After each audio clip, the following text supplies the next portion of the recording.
see her kissing Ray on my couch, with his feet on my table, with my money, my apartment, my life, in the house that my daughter sleeps in, on the furniture that I put together. How do you expect a man to feel? Happy? TikTok was and is a huge app. In 2020, the app grew 180% with millions of viewers, propelling many creators into superstardom. But is that always a good thing? I have always felt a bit icky about TikTok. That fast-paced, endless scrolling dopamine hit can't be good for us. And now I feel that way about most of these social media apps. Also, who are we making famous? We have to know by now that what you see online is not real. Many creators are making content. And even when it's about their lives or daily routines, we should know by now it's just that, content. Some of them thrive off likes and comments and views. The shocking truth is that many of these influencers that are supposed to influence people have been charged with terrible crimes, and today's case is one of the worst. We delve into the dark side of what can seem like a glamorous life online. It involves fame, love, jealousy, which leads to a brutal murder. Hi guys, welcome back. If you're new here, my name is Zara, and on this channel, we talk about true crime. So if you're interested, please join the fam and hit that subscribe button, hit the like button too. It helps out the channel a lot. Okay guys, you know I like merging games, but I have found the best one yet. It's called Midas Merge, and they are the sponsors of today's video. Midas Merge is a free to download mobile game available on both iOS and Android, and is a Merge 3 game where you will meet the cutest creatures ever from the time they hatch till they evolve. As a player, you combine creatures and treasures strategically, completing quests and using the sun's energy to dispel the darkness cast by Nyx, the goddess of night. You team up with Queen Leah and King Midas to progress through levels and uncover secrets hidden within the Gardens of Gold to illuminate the garden and free these cuties. My favorite creature is the unique Sun Cup. So where has my baby gone? Ah, found you. Do you see him? He's so cute. And yes, you can also name your creatures too, as you can tell. I've named mine. There's no Wi-Fi needed, so it's perfect to play whenever and wherever, and you can enjoy playing ad-free without any interruptions, so you can explore and merge on your own schedule. I find myself constantly trying to merge to the next thing, always excited about what the next tier will be. As you can see, I love to hoard all the items because if you merge more than 3 or in certain shapes, you get bonus items. Just like that. Guys, look at my actual garden. Okay, look how much I've progressed. If it's not obvious that I play this every night, now it is. The first 100 of you to install the game using my link below or scanning the QR code on the screen will receive a unique Mox Fox level 1. This ultra cute creature boosts your garden progress and will be personalized with my name, Zara V. So go ahead, don't miss out, and download your next favorite game for free using my link or the QR code now. Thank you to Midas Merge for sponsoring today's video, and thank you always to you guys for all your support. Ali Abulaban was born on May 25th, 1992 and raised in Staten Island, New York. His family was originally from Palestine, and I believe they moved to the US when Ali was very young. His mother, Dalal, was just 15 years old when she married Ali's father, who was in his mid to late 20s at the time, and was just 16 years old when Ali was born. By the age of 19, she had 3 small children. Ali had a brother named Sammy and a sister named Cherie. Ali grew up in Manassas, Virginia, and went to Stonewall Jackson High School with his siblings, and he grew up as a first-generation Muslim American, which Ali claimed was extremely difficult to adjust to. His mother described him as a hyper child, often getting into trouble at school because he was unable to sit still or focus in class. He often had mood swings and anger issues. He got picked on a lot at school, which led to him being extremely rebellious at times. At the age of 14, he was diagnosed with ADHD and some other issues and was prescribed medication. Ali felt the medication immediately helped him, but it changed him. He talked less and almost walked like a statue.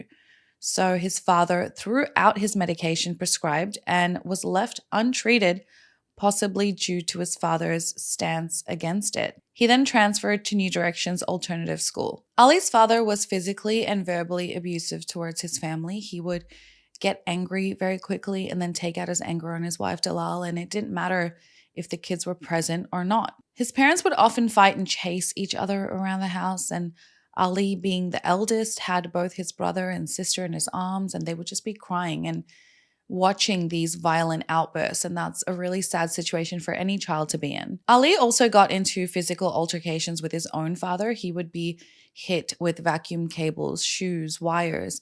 Ali was often left with bruises and welts, and when teachers questioned him about these marks, he would lie about it. One incident took place while Ali was playing the video game Guitar Hero, when his father told him he was a loser and sick of him.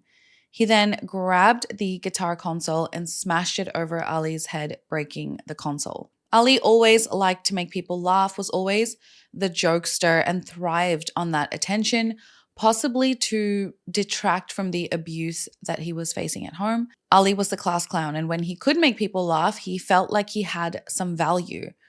Ali and his siblings would film funny videos on their home video camera and just laugh watching it. Ali showed an interest in performing and even pursued a career in singing during his teens, which didn't really sit well with his father because, according to him, what career is that? That didn't count as hard work. Once he graduated from high school, his father forced him to attend community college, which he did for a semester before he joined the military in San Antonio. He would often get kicked out of home and then return, and then that was just like the cycle for him. But Ali was not a school kind of guy, so joining the military was a way of getting away from his father and just doing his own thing. In 2014, Ali was stationed in Kadena Air Base in Okinawa, Japan, as a police officer when he first laid eyes on the beautiful Anna Marie. He was working as a gate guard at a bar, and Anna walked through with an expired ID. Ali wrote his number on the back of a ticket and gave it to her. He knew that he had to be with her, so he did whatever he could to be close to her. He charmed her socks off and eventually swept her off her feet, and the two began dating. They actually spoke for over 2 months on Skype before going out on their first date, and they clicked instantly. Now, Anna was actually married to a man named Sean Torres at the time, and he was present at the bar the night Anna and Ali met. Ali claims that he did not know Anna and Sean were married at the time. So I couldn't find out what exactly happened with that, but Ali claims Anna told him Sean got kicked out of the military and went back to the US and then ended up reuniting with his ex-girlfriend, leaving Anna back in Japan. Anna Marie Macedonio was born on August 18th, 1993 in the Philippines. Anna grew up with her brother and sister in a happy home with a happy, fun childhood, was incredibly smart. She attended the Technological University of the Philippines and had a bachelor's degree in science. In 2014, at the age of 20, she signed up for the Air Force in Okinawa, Japan, where she met Ali. I believe her father was stationed in Okinawa at the time, or her stepfather, and maybe the family had already been living there, but I'm not sure when she began living on the US military base in Japan, but I do understand that she had grown up in Japan for a few years. Anna had a very close group of friends who all said she was incredibly sweet, kind, and loving, incredibly friendly and outgoing. One of Anna's closest friends was Cassie Conroy, and she grew up with Anna on the US military base in Japan. Anna was also into playing video games and being on the computer, and she too was very active on social media like Ali was. Anna saw Ali as successful, funny, goal-oriented, and he had a good ranking in the military at the time.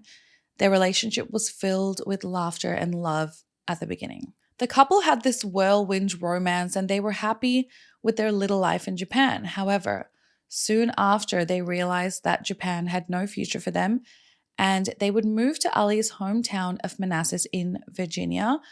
But it turns out that wasn't the only reason they moved. One of Ali's first signs of violence began to show. Ali from the start was a jealous man. It was obvious. Anna was beautiful and got a lot of men's attention, and Ali hated if other men commented on Anna's looks or how lucky he was to have a girl like Anna. Ali also claimed Anna was very social, loved to party, take drugs, drink, etc., and he was not used to that. In August 2014, during one night out, the couple were at a bar called Chaos near the Air Force Base in Okinawa, where Anna had been working part-time. It was a foam party that night, and Ali had gotten drunk, began spinning and laying down on the table, and then he was asked to just leave the bar. As he was leaving, he claims he slipped and fell, from his wet shoes, and Anna tried to help him, but they ended up crashing into each other.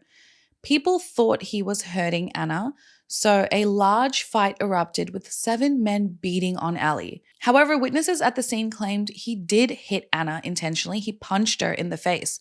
They also claim he was waving his gun all over the place, threatening Anna and anybody else who approached them. Ali and Anna then left the club. Ali was then called in by his superiors the next day and questioned about the off-base assault, and Ali claimed he didn't know what they were talking about, and he was actually at home the entire time. This was an obvious lie, and he was given the option of a voluntary discharge from the Air Force rather than a court-martial. Ali chose the voluntary discharge. However, he was not honorably discharged. After being discharged, Ali decided to move back to Virginia, while Anna had to return to the Philippines to be with her family. But once she was back home, Anna found out that she was pregnant with Ali's child. Anna offered to get an abortion, but Ali said no, this is what they had always dreamed about.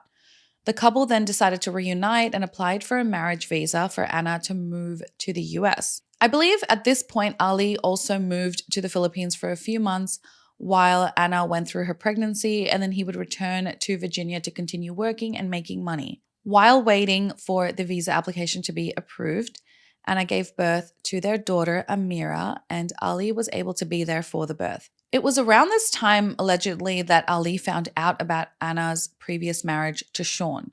So I don't know if they ever got a divorce. I don't know what happened with that because that information was hard to find. But obviously for Ali and Anna to proceed with marriage, Anna had to be divorced from Sean.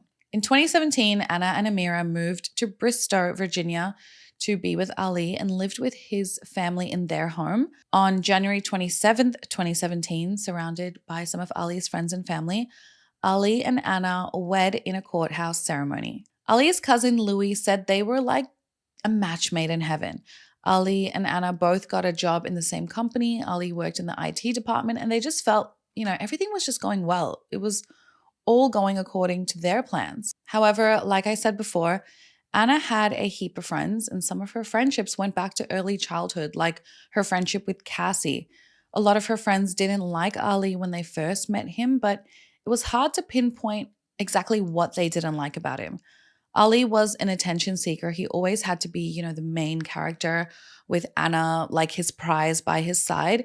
He didn't like anyone paying too much attention to Anna, even her own friends, for fear that it would deter her attention away from him. Cassie said from the start Ali was obsessed with Anna. Early on, when she began dating Ali, Cassie had phoned Anna and she kept calling, and then finally Ali answers her phone.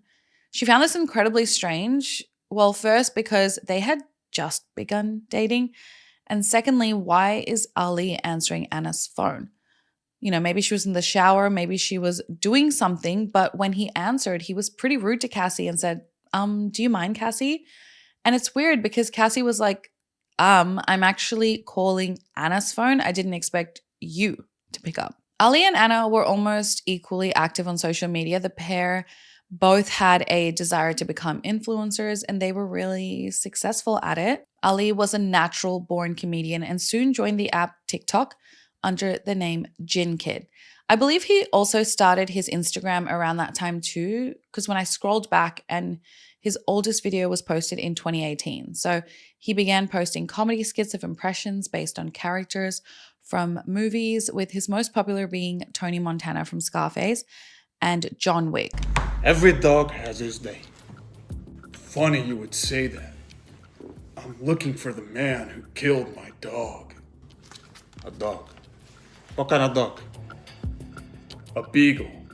He called himself the internet's Tony Montana, and as his followers grew, So did his ego. Anna supported Ali in his videos, would even do his makeup if he needed it, would set up the lighting and the camera angle and film for him if needed. Cassie stated that Ali was all about the high life. He was always on his high horse, talking over people, interrupting people as he walked into groups. He would brag about his Instagram and say, do you have me on Instagram? I have a blue check mark on mine. Do you know who I am? It always had to be about Ali. And gosh, I find that some of these influencers are already so egotistical, and then they get this online fame and then it just skyrockets. I personally know some influencers, and I'm saying this because I've known some of these people, and whatever is on social media is not true in real life, but the social media fame is probably something they have craved ever since social media became a thing. So when they finally get it, it's like a drug. Like if I had 1 million subscribers, it would not change who I am. And I mean that genuinely, because none of this gets to my head because I'm not doing these videos for validation. When people actually find out or ask about my YouTube channel, I'm actually so embarrassed sometimes, and I'm so awkward because I'm like, oh, do you get it? Like, are you into true crime? Do you understand it? But some people, when they see the numbers rise, are like, yeah, I'm like such a celebrity and I've been on TV and so many followers and I make so much money. And those same people are the ones pushing their content and sharing their social media onto people like Ali, as if the number of followers isn't enough. They need people to know how amazing they are. They need everyone around them. Do you know who I am? And that was Ali. So it makes you wonder, well, what's really going on behind closed doors? Are you staring at your follower count, your bank account, your comments before bed?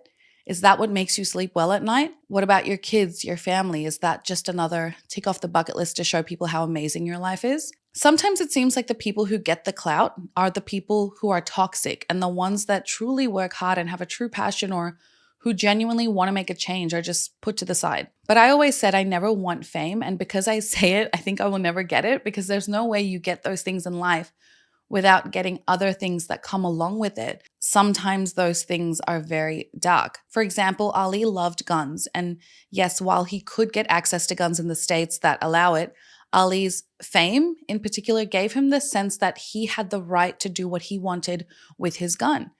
Ali would always talk about his big blue checkmark and how he carried his gun with him at all times. Cassie further stated that Ali would joke and say, hey, let's shoot up. Do you want to drive around and shoot up the place? When the group of friends would react negatively, he would reply, oh, I'm joking. Come on, guys. And, given the state of what happens in America, that's not a very funny joke. Ali also claimed he only got the gun because someone online made a threat towards his daughter. So he legally purchased a gun and had a conceal and carry weapons permit because of that. But as their social media grew, like I said, so did the darkness. Anna was also on social media. I believe she had around 11K followers on Instagram, and she posted aesthetic content, selfies, perfect relationship photos, and reels. And honestly, she's a beautiful girl. They would occasionally collaborate to create sweet content showcasing how successful their relationship was.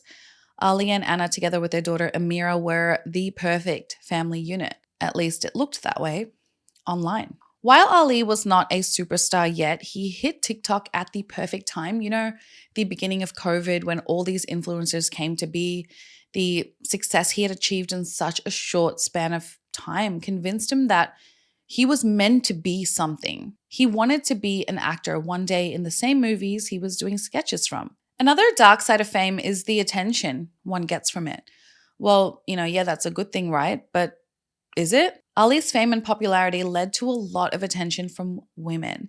As a married man, this isn't a good thing, and it's even worse when the man plays his part in it. Ali had cheated on Anna, the woman he was so obsessed with, the woman he chased, and honestly, yes, very lucky to have, so many times. He cheated on her many, many times. One time when Ali went through Anna's phone, he found a message from a famous actor from a Netflix show that Anna and Ali used to watch together.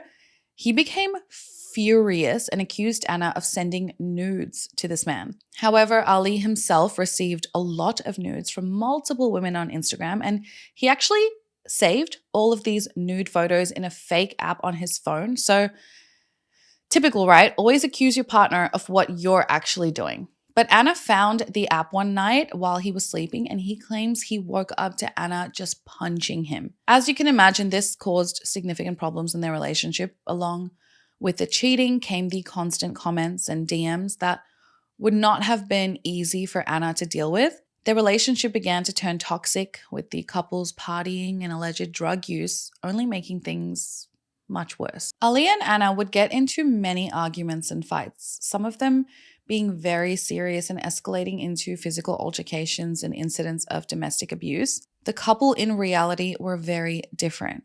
Ali was entitled and a loner, and Anna was a social butterfly who loved to be surrounded by her friends. This didn't work for Ali because he was a manipulative control freak who wanted Anna to be at home, only with him. On the rare occasion when Anna would go out with her girlfriends, her phone constantly lit up throughout the night with texts and calls from Ali.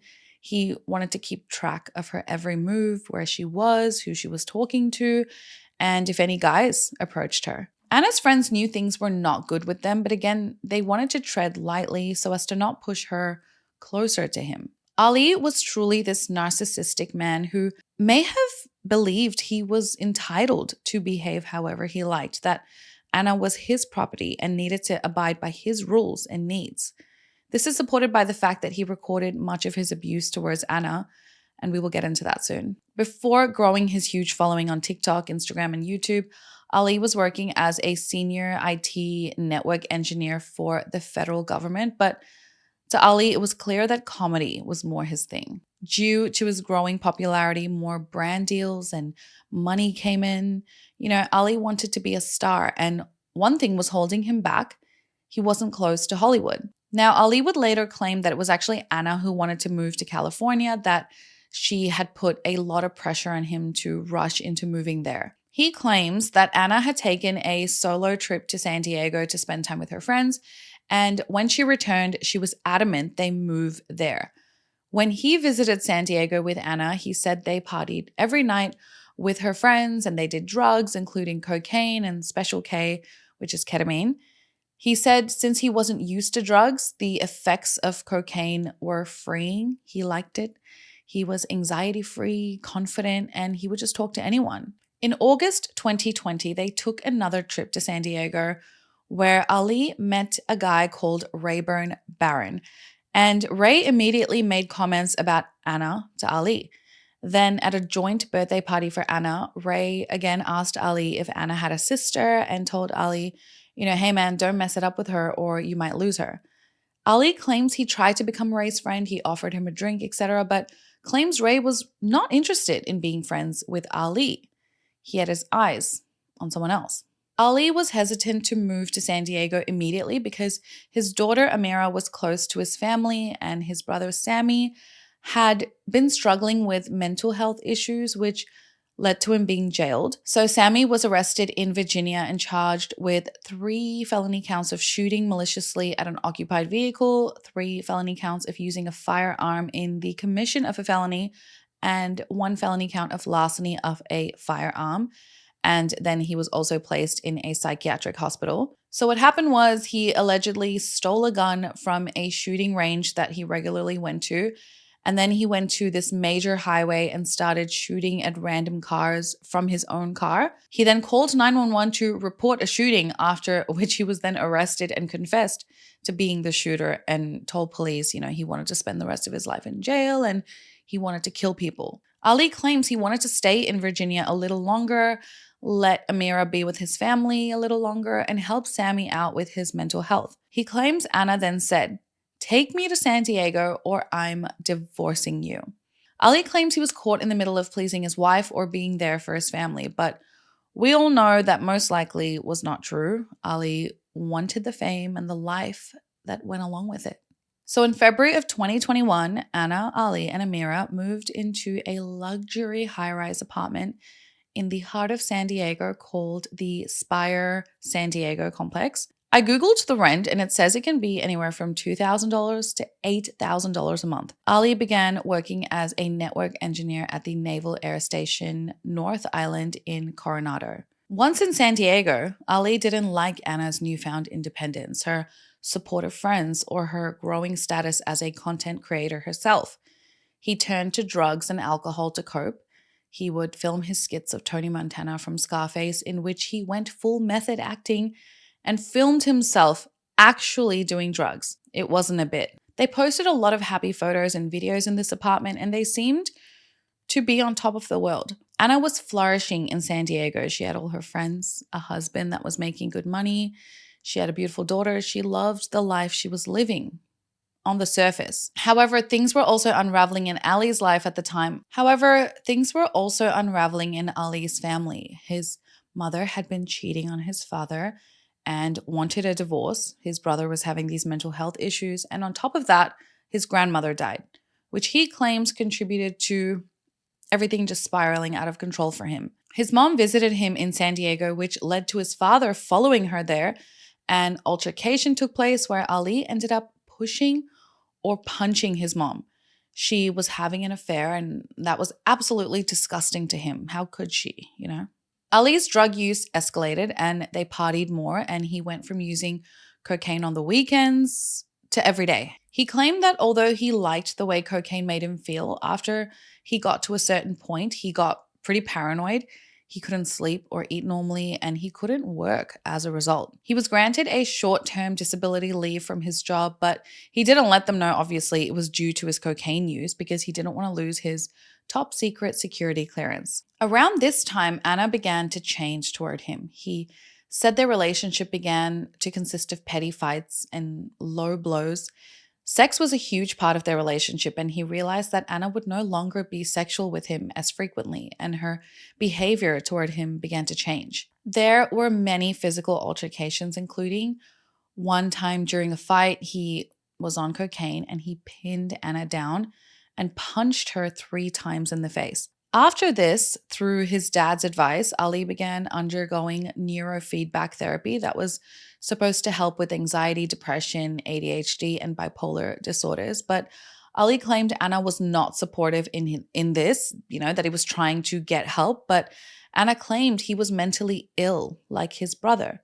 So he ultimately did not finish these sessions, and he went back to using cocaine as his therapy. He was highly addicted. He had a bag of cocaine with him at all times. Ana's friends were at this point becoming very concerned for her safety, and their life in San Diego was only escalating in violence and toxicity. Ana's friend Claire said that Ali was very unpredictable, and she knew that Ali would hit Ana very often, but Ana always forgave him because she loved him and she wanted to give him a chance to change. After huge blowout fights, Ana would pack her bags and leave with their daughter Amira and go stay with Claire, and then go back home to Ali in an attempt to fix things. But Ana would also call the police on Ali multiple times, including in July 2021 when she reported that he was threatening suicide by waving his gun around at home with their daughter present at home. Can you please send the police on 1475 Island Avenue? Okay, what is your name? My name's Anna Abulaban. Are you having a fight with a spouse or a boyfriend? Yes. And Did he hit you? Physical. Yes, no. Ana never pressed charges though, because she didn't want the father of her child in jail. She struggled with doing what was best, and she was also probably scared of Ali, thought, well, what's going to happen to me when he comes out? Ali would also often beg Ana to not put him in jail. He would sort of acknowledge that what he was doing was wrong and, don't call the police on me. It was very common for that to occur.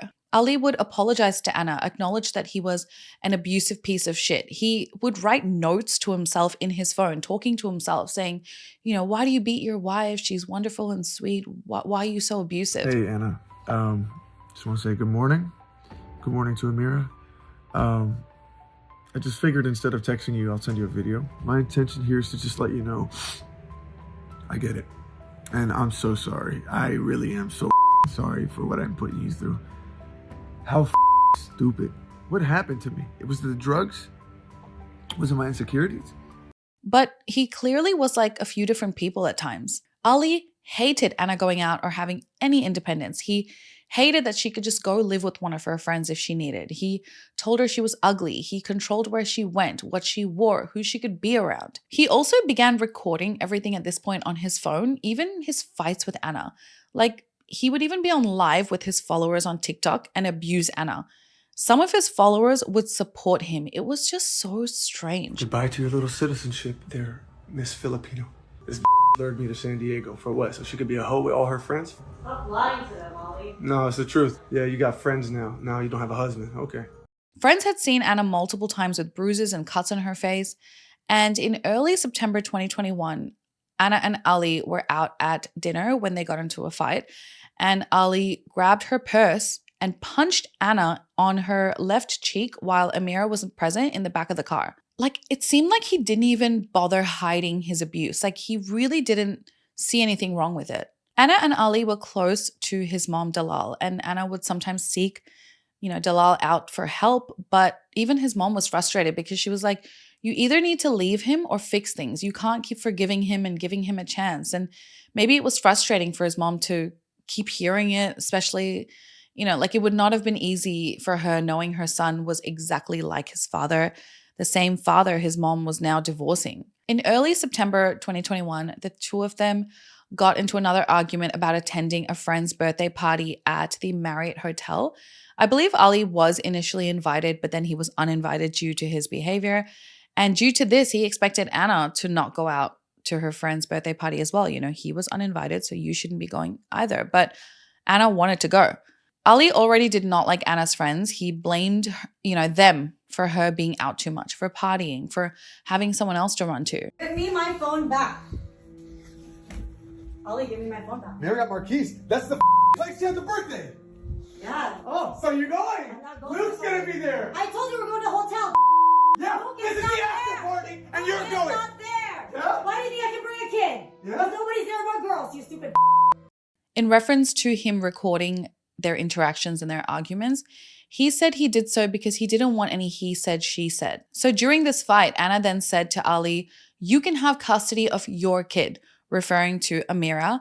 And this infuriated Ali. How could she even say that she didn't want their child?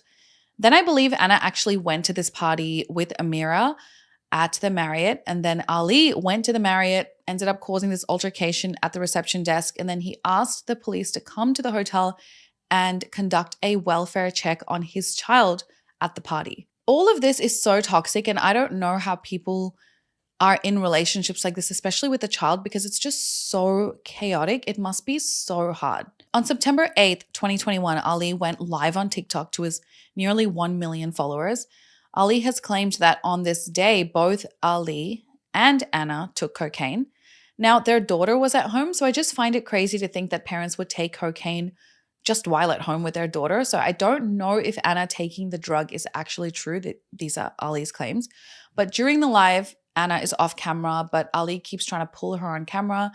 And while they are fighting, and Anna is obviously, trying to hide her face, he wants to insult her. That's what his aim is. He can be heard calling Anna a fucking bitch, an ungrateful bitch who used him to get a green card. How she should have been rotting in the Philippines instead of being here with him. Shockingly, his fans again supported Ali. They left comments saying he didn't deserve to be treated that way. Anna was horrible and she was a snitch for calling the police on him. So Anna began removing clothes from a suitcase that I believe was initially her suitcase, but Ali had packed his clothes in her suitcase. So she removed the clothes and was trying to pack Ali's clothes into his suitcase when Ali came and pushed Anna. She fell forward and hit her head on the footboard of the bed, and she suffered injuries to her knees as well. Anna then called the police, but by the time they arrived, Ali did a runner because he didn't want to get in trouble. And there is body cam footage of this incident, I believe. San Diego Police Department! Yes, I'm here. Okay, I'm here. I think he just left the house. You just left? Yeah. Is it just you? It's just me. My daughter's here. She's Mind if I capture?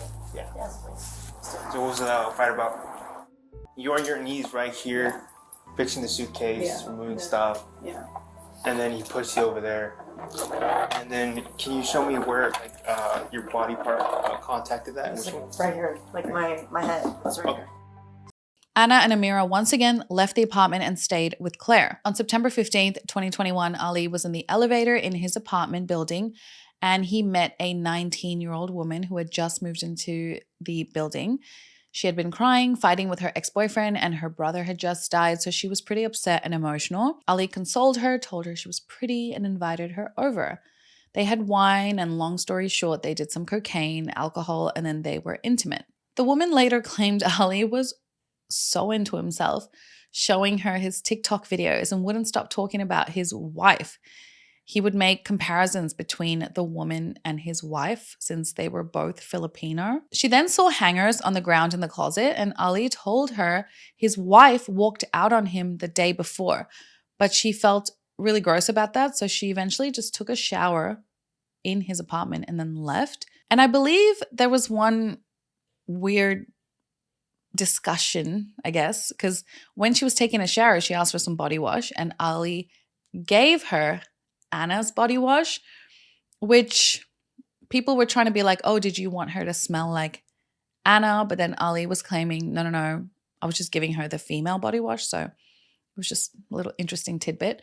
But after that, Ali just kept calling this woman over and over again, asking her to hook up. But several weeks after their hookup, he called her and asked her, to lie if Anna ever called her and asked if they had slept together.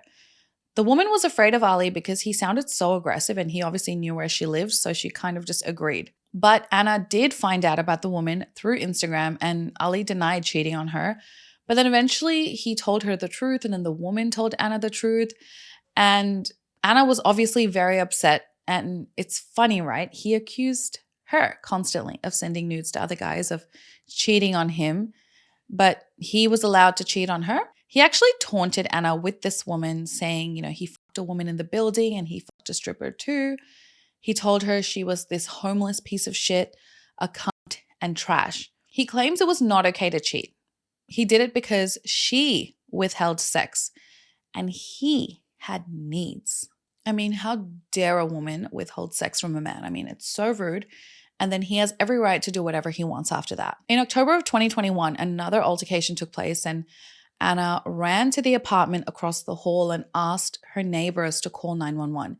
She said that her husband had hit her in front of their daughter and she needed help. She couldn't make the call herself because he took her phone. He had waved his gun around and even told Amira to hold the gun. Police arrived and Ali didn't run away this time, but instead he had cooled down and he talked his way out of it. And he was allowed to stay in the home. There's so much to tell you guys, so many altercations to get into, but essentially San Diego was hell for the couple. Things were just going downhill and fast. Multiple fights, multiple police calls, over 9, I believe, since July 2021, and more drug use. Anna was realizing that enough was enough, and instead of trying to change, Ali was becoming more and more unhinged. In October 2021, Anna told Ali multiple times that she was scared of him, that she was not safe with him. She told him they could no longer be together, that he was now free to date other people, and they were not good together. She even told him she didn't love him anymore. But Ali was JinnKid. He could do whatever he wanted. Ali, this marriage is not healthy anymore. But Ali was JinnKid. He could do whatever he wanted. On October 18th, 2021, Anna finally asked Ali to move out of their apartment and into a hotel. She even told him she would get a restraining order against him to keep him away from her, but she never filed one. Anna had finally had enough and wanted to move forward with a divorce, but Ali didn't get it. He kept pushing her to get back together. He thought she was just stringing him along, that this is what she wanted.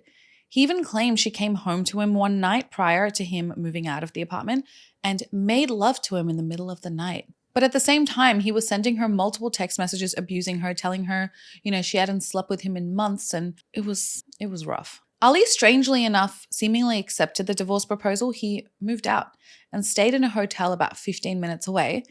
However, he did call Anna day and night, and this time Anna ignored him, hoping to make a proper clean break. Anna knew that Ali was mentally unstable, but what she didn't know is that Ali would not let her go. He secretly made copies of the apartment keys so that he could enter whenever he wanted. He also began Googling how to plant a listening device, how to install spyware. Ali was adamant that Anna was seeing another man. He even later Googled decapitated heads and chopped bodies. So do with that what you will. Ali had confided in his cousin about the separation, and his cousin told him he needed to accept that the marriage was over, that he should move on with his life and focus on his daughter. But when he told him this, Ali said, no, He would never let anyone else have Anna. Early on October 21st, 2021, during the time that Anna would have been dropping her daughter to school, running errands, etc., Ali would use his copied key to enter the apartment, and he trashed it. He literally had pumpkins smashed everywhere, and I have no idea why pumpkins, close to Halloween. But maybe this was all a distraction because during this time, he installed an app on his daughter's iPad. This app was spyware that allowed him to monitor and listen to anything and everything that was happening inside the apartment. I mean, it's wild. He would not let Anna go. And in a situation like this, how does one escape? He was just so incredibly toxic and narcissistic. When Anna returned home and found the apartment trashed, she didn't even report it because she was just probably used to it at that point. You know, she probably even expected this type of behavior from Ali, acting like a child. And the police weren't going to clean up the mess, so I can understand her reason for not calling them. She accepted more than she ever should have, but sadly, did not even think that Ali would have installed anything on her child's iPad. I mean, who would think that? Well, now I will.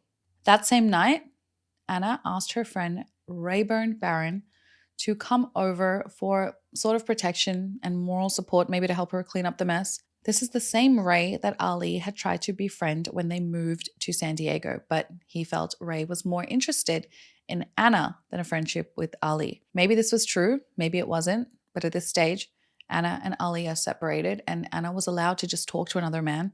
That afternoon before 3 p.m., while Anna and Ray were at her apartment talking and laughing, what they didn't know was that Ali was at his hotel listening in on everything, and his blood was boiling. Ali did a line of coke, grabbed his gun, and rushed straight to the apartment he once shared with his wife. Driving over to the apartment, Ali continued to snort more coke, claiming it was the most coke he had ever done in his life.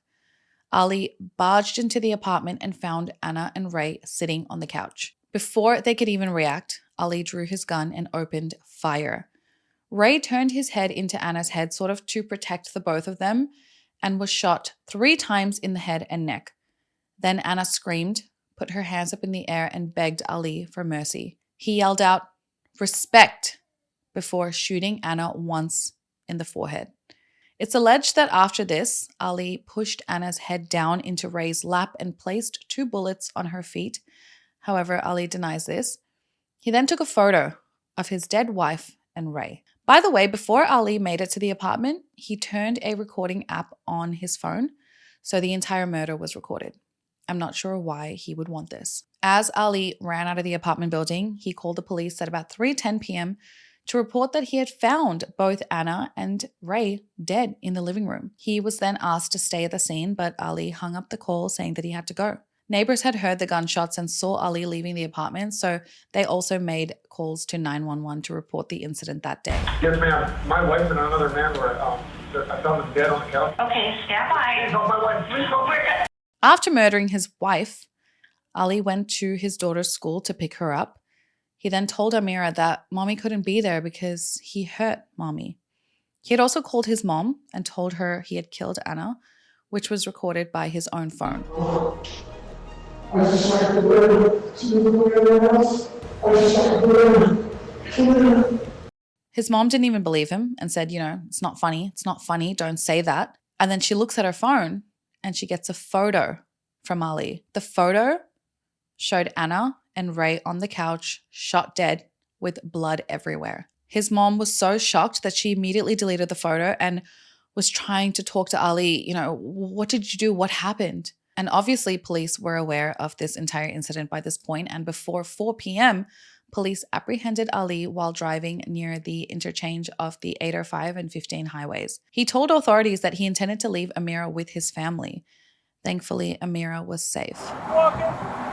Keep walking. You're watching the arrest of a man who was running from a brutal murder scene. The scene playing out on a San Diego freeway in the middle of the afternoon, his 5-year-old daughter still inside his vehicle. Keep behind the driver's seat. Okay. Ali was charged on 2 counts of first-degree murder, and Amira was issued a protective order to keep Ali from seeing his daughter. After finding out that he was caught on CCTV, fleeing the apartment after the murders, Ali admitted to the murders. He claimed he walked into the apartment and caught Anna and Ray in a passionate kiss And then in the heat of the moment, he fired the gun. Grossly enough, Ali's social media presence only grew after the murders before his account was banned by TikTok. I mean, I've kind of already talked about Ali's side of certain things. A lot of the information from before was actually from his own testimony on the stand. But during the trial, I mean, I've watched hours of it. Ali really is like a few different people.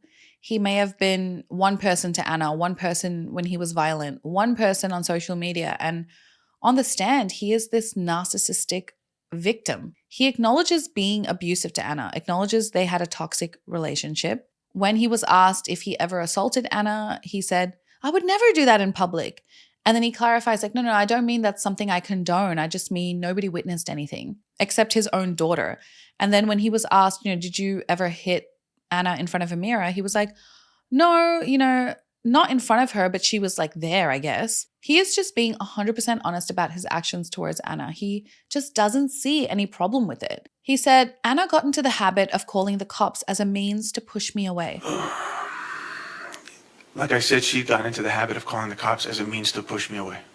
I couldn't even believe those words came out of his mouth. He candidly talks about his abuse towards Anna, admitted killing Anna and Ray, but it wasn't a planned murder. It was manslaughter. That, when he walked in and he saw that it was Ray, he couldn't take it. He couldn't believe the betrayal. He couldn't believe that Anna would do that to him and his daughter. That before he even knew what he was doing, the gun was in his hand and he was shooting. See her kissing Ray on my couch, with his feet on my table, with my feet. My money, my apartment, my life, in the house that my daughter sleeps in, on the furniture that I put together. How do you expect a man to feel? Happy? He was in custody for 3 years before his trial began in May of 2024, with Ali pleading not guilty. And the prosecutor in this case, funnily enough, is female, something that probably infuriated Ali because clearly, due to the way maybe he was raised, maybe because of his father, he saw women as beneath him. He claimed Anna should have kissed his feet for the life he gave her. She was this poor Filipina. She should be sucking his dick for bringing her into the US. The prosecutor is trying to frustrate him and show the jury his volatility. He slapped his own mom for cheating, allegedly. I mean, it was clear women were to behave accordingly in his eyes. The prosecutor also was really annoying when asking questions. I don't know if it was intentional. I'm guessing it was.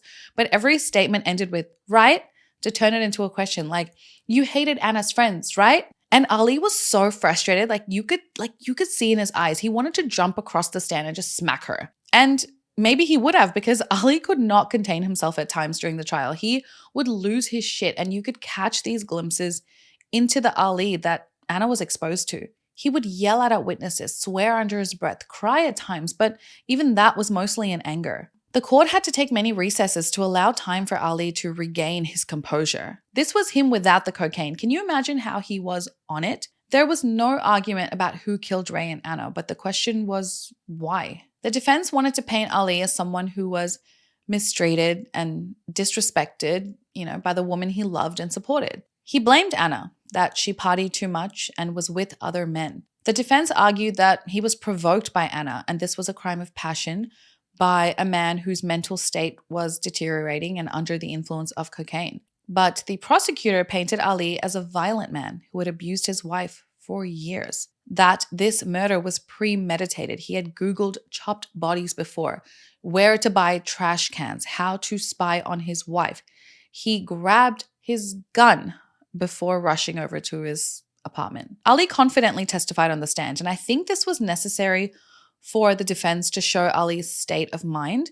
Many others testified, including Anna's friends and Ali's own mom, who tried to showcase his background that I mentioned at the beginning.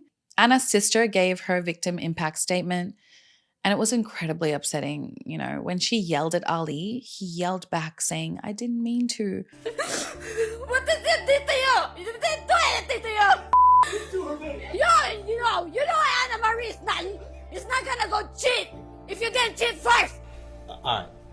Honestly, that was the first time I saw sadness in his face. 2 days later, on May 29th, 2024, the jury found Ali guilty on both counts of first-degree murder. When he heard the recording of, Anna and Ray, the normal kind of thing to do would be to rush over there and, confront Anna saying, I knew you were seeing someone else. Even though they were separated, she was free to do it. But the fact that he grabbed his gun, how was he claiming this was a crime of passion? He was saying that in this moment, I was so angry and I grabbed my gun, but it took him 15 minutes to get to the apartment. And in those 15 minutes, he didn't calm down. The fact that after the murders, he positioned their bodies, first of all, then he took photos of the crime scene of his dead wife and her friend. And then after that, in the elevator, he says hi to like maybe some friend in the building, but then he is standing there looking at the photo of his murdered wife. That doesn't sound like a crime of passion. That sounds like intentional murder. You dead. I'm looking at how you're dead, and I'm happy you're dead. That's what it seems like. Anna's friends and family were devastated by their loss and the fact that poor Amira was now left without both parents. They defended Anna against Ali's claims and attempts to taint her character. They said she was a loving mother who never cheated on Ali during the marriage, that Ali was the one who slept around, and Anna tried to make the marriage work even when it was beyond repair. Ray's family also gave their statements in court. They were absolutely devastated. I mean, Ray was so completely innocent in this. He could never have imagined that he was going to die when he went to console his friend. And it's so freaking tragic.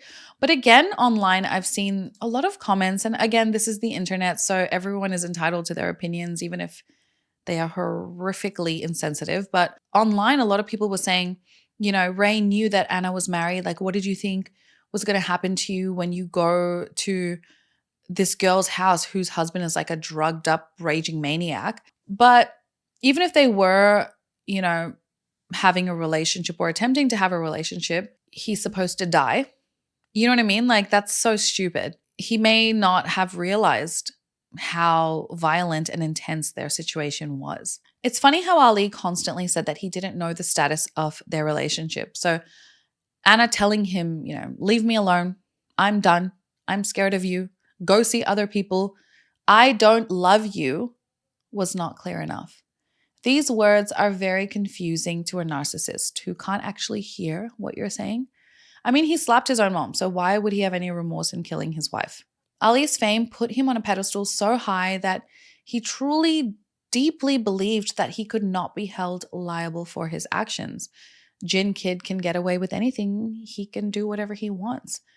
Maybe he was just a bad guy, like Anna's friends believed him to be. Ali said to his daughter before his sentencing, Amira, please remember that none of this is your fault.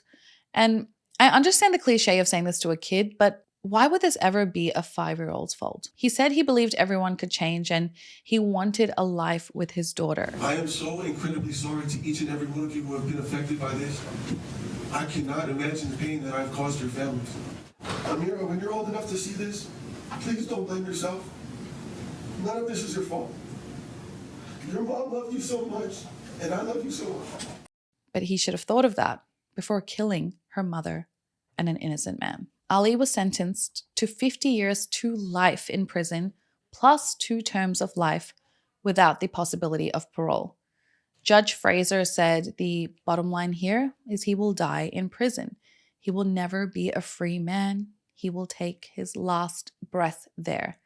So when the judge said that, applause burst out in the courtroom and Ali angrily clapped too, like mocking the audience. The bottom line here is he will die in prison. He will never be a free man. He will take his last breath there.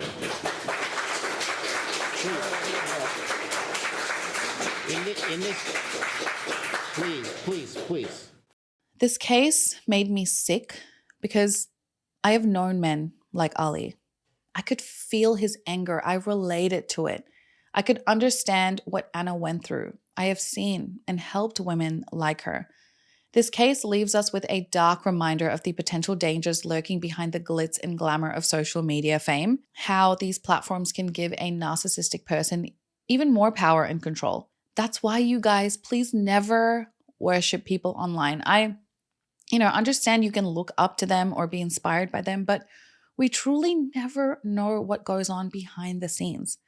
Look at the videos of Ali and Anna dancing and singing, praising and showering each other with love, doing all this to show the world that they were perfect. You guys have no idea what happens, once I turn that camera off.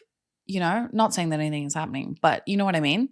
People on social media show you what they want you to see, not what's real. It also leaves us with questions and the need for more urgent, effective ways to protect victims of domestic abuse. I mean, the police were called how many times? And it's almost like, yeah, what can we do? She keeps going back to him. If he was at least charged for one incident of abuse, one bruise that was visible, even if Anna didn't want to press charges. I mean, we as humans can most of the time discern between the difference between a couple bickering versus someone being beaten. Maybe that would have taught Ali that he was not invincible like he thought. It's actually still a little bit unbelievable to me that Anna was actually killed and Ray was killed, because her social media presence is still alive. So it's still kind of creepy. And it's just so incredibly sad. I mean, Amira now has to grow up without both parents. And it's honestly horrific for that poor baby. At least Ali can now entertain other inmates with his comedy skits and Tony Montana impersonations. I'm sure he's going to be very famous in prison. If you or anyone you know is facing similar abuse or even similarities in your relationship, please let someone know. Get help using the resources provided below and delete your search history on your phone and your computers. Your life is worth living. So please be safe out there, guys. Thanks so much for watching, guys. I hope to see you in the comments down below, and I will see you in next week's video. Besitos. Mwah. Bye.